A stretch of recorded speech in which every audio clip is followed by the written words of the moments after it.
Ողջունում եմ սիրելի հայրենակիցներ, ինչպես ամեն շաբաթ, նաև այս շաբաթ շարունակում ենք 5 հարց Արմեն Աշոտյանի շարքը։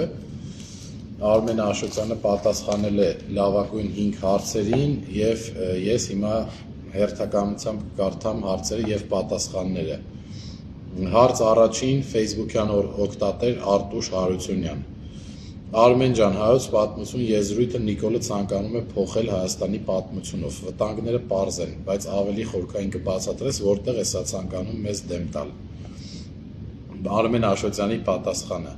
Փաշինյանի այդ նախաձեռնությունը ավելի խոշոր դիվերսիայի հերթական արարքն է, որ գալիս է լրացնելու Արցախը Ադրբեջանի մաս ճանաչելու, Արարատից հրաժարվելու, հայ առաքելական եկեղեցու դեմ պայքարելու, Հայաստանի անկախության հռչակագիրը չեղարկելու, զինանշանը եւ օրհներգը փոխելու, դասագրքերում ներողություն մեր պատմությունը խեղաթյուրելու, բանակը վարկաբեկելու եւ բազում այլ գործողություններ, որոնք ունեն ընդհանուր մեկ ռազմավարական նպատակ՝ փոխել հայի ինքնությունը։ Նույն օպերացիայից է նաև Նիկոլի կողմից տարվող մեկ այլ քայքայիչ քաղաքականություն՝ փոկել պետությունը հայրենիքից եւ հակադրել իրար այդ երկուսը, իրականում օրգանապես կապված արժեքները։ Եթե հայ ժողովուրդը չի փոխում Փաշինյանին, նա է փոխելու հայ ժողովրդին։ Սա է դառը իրականությունը, որի վերջնարդյունքում Նիկոլը հույս ունի հավաքացնել սեփական ռեժիմը։ Պատկերավոր ասած, Փաշինյանը բռնի սեռափոխության է ենթարկում մեր ժողովրդին, հայերից կերտելով տրանս ինքնության լաբորատոր ճագարներ։ Երկրորդ հարց Facebook-յան օգտատեր Նաիրի Մաթևոսյան։ Պարոն Աշոտյան, պատերազմի վերսկսման դեպքում մենք կարողանանք դիմակայել թշնամուն, եթե Նիկոլը չլինի։ Պատասխան։ 44 օրյա պատերազմից հետո Փաշինյանը ամեն օր նոր վնասներ է հասցրել բոլորիս եւ այս գործընթացը շարունակվում է։ Այսօր ավելի վատ է, քան 3։ Սա է նրա իշխանության բնութագրումը, որքան ուշ նա հեռանա, այնքան խորը եւ անդառնալի կլինեն հետևանքները։ Այս տրամաբանությամբ եկեք վերլուծենք ձեր հարցը։ Նիկոլը 6 տարվա ընթացքում արդեն ապացուցել է երկու կարևորագույն բան։ Ապացուցել է մեր երեխաների եւ մեր հայրենիքի կորուստների գնով։ Առաջինը նա բերում է պատերազմներ եւ իր դավաճանապիկար ղեկավարմամբ դառնում է պարտության պատճառ։ Ուստի եթե Փաշինյանը չլինի իշխանության ճիշտ դիվանագիտությամբ եւ մի շարք այլ քայլերով կտրուկ նվազելու են նոր պատերազմի վտանգը, իսկ եթե այդուհանդերձ ռազմական գործողությունները վերսկսվեն, կտրուկ նվազելու են կորուստները։ Նիկոլը երաշխավորում է թե պատերազմ, թե պարտություն։ Սրանից ավելի վատ տարբերակ լինել չի կարող։ Երրորդ հարցը Facebook-յան օգտատեր Անի Սահակյան։ Հետաքրքիր է, արդյոք արտաքին ճիշտ քաղաքականության դեպքում հնարավոր է իրավիճակը ուղղել կամ գոնե ստատուս քվո հաստատել։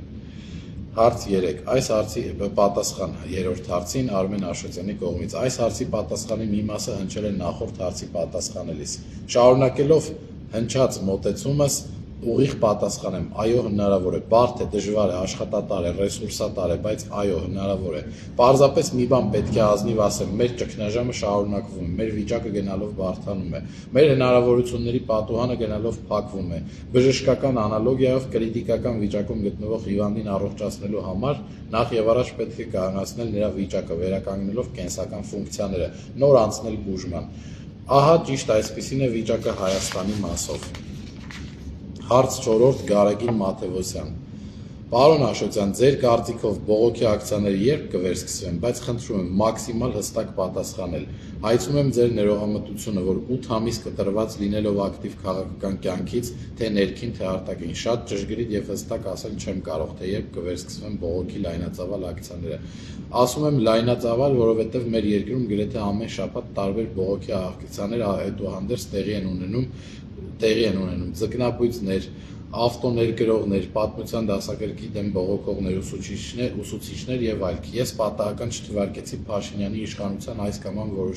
որոշումից դժգոհող խմբերին։ Նրանց ներկայացուցիչների մի զգալի մասը բողոքի ակցիաների ժամանակ սիրում է ասել՝ մի քաղաքականացրեք մեր հարցը, մեր բողոքը քաղաքական չէ։ Հիմա պատկերացրեք, որ մի մեծ ընտանիք թոքաբորբով է հիվանդանում, բժիշկ են կանչում տուն, այդ բժշկին ով դնում է թոքաբորբի դիագնոզը, բոլորը միասին ասում են, որ անտիբիոտիկներ կտրականապես չեն խմելու։ Պապն ու պապը ասում են, որ օրինակ միայն վերմիջեցնող կխմեն, հայրն ու մայրը, որ միայն խորխաբեր կընդունեն, իսկ թոռներն էլ միայն հազի դեմ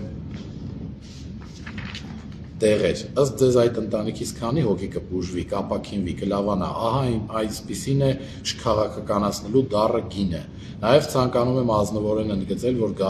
գալիք լայնածավալ բողոքի ակցիաները իսկ դրանք անխուսափելի են, պետք է ունենան հստակ ռազմավարություն, ազնիվ եւ հավատալի գաղափարներ եւ կոնսենսուսային առաջնորդություն։ Եվ սիրելի հայրենակիցներ, վերջին հարցը Անաստասիա Թարվերդյան,